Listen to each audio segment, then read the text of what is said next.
The public doesn't really understand our mission. When the media grabbed our story and it went really big and everyone seemed like, oh my God, this is amazing stuff.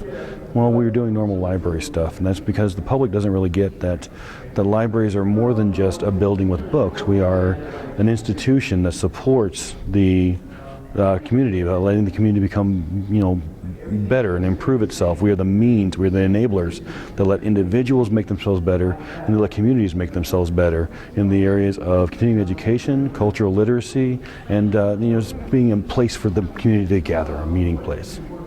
We did what we did, and we got a lot of praise for what we did when what we did was just be librarians. Every day libraries do amazing things. Your local library is doing amazing things. It's just a matter of going down there and saying hello and what are you up to and how can you help me. That's exactly what we did too. We said yes to everything we could because we knew we needed to say yes to everything we could. But all of it was within our mission. All of it was what libraries do. When we put out the call for people to come together, they came together. When we said our kids need us because school's been delayed for a whole week, people from all sides came rushing out to help. And that was a sign that even though no matter what the fractions are, that the community can and will come together in the end, because we will unite around things that unite us, around the common cause. And the library provided a number of opportunities for common cause, and the community came together. How are things now? Tense. People are trying to figure out whether it's been quiet since Christmas. Since a little bit after Christmas, and people are trying to figure out whether we've hit a new normal, or if another incident is going to happen and kick it all up again, or if there's more coming. As far as the community goes, as far as police response goes, as far as all those things go. So we're all still waiting to see. It's not super tense like it was in November when we knew the grand jury announcement was coming, but it is not quite relaxed. Are you afraid that something else might erupt? Oh, certainly. If it does, what do you feel that you built on it with your previous experience that you're better equipped to respond to it? Any day, another incident like the Mike Brown incident can happen. Because those things happen all the time. They happen many times a year in St. Louis alone.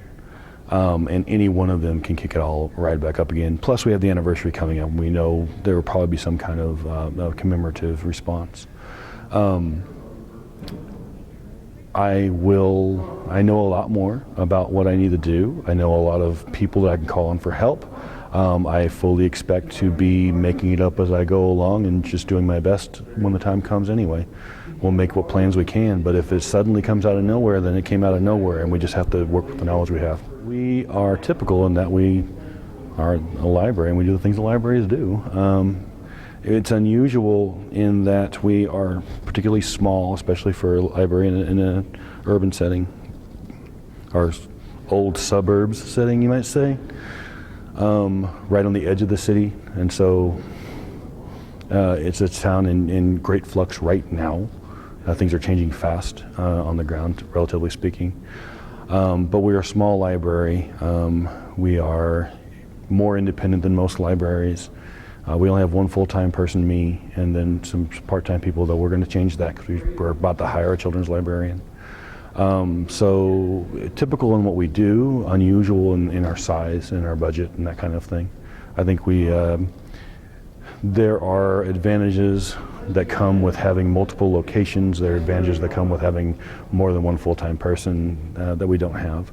One advantage we do have is that we're so independent we can do what we want. No, because we're engaged mostly through programming and through private conversations and through one-on-one connection, and so that can happen in an oasis. And we can be very engaged, and we can provide an opportunity for other groups to do great things while still maintaining this kind of special place as a safe, neutral, and respected place to be in the community. I think that the oasis statement has resulted in a lot of people being very respectful of each other in the library and not getting into those arguments in the library. And I think that's the majority of what that oasis statement has done for us, is just remind people that they need to love each other.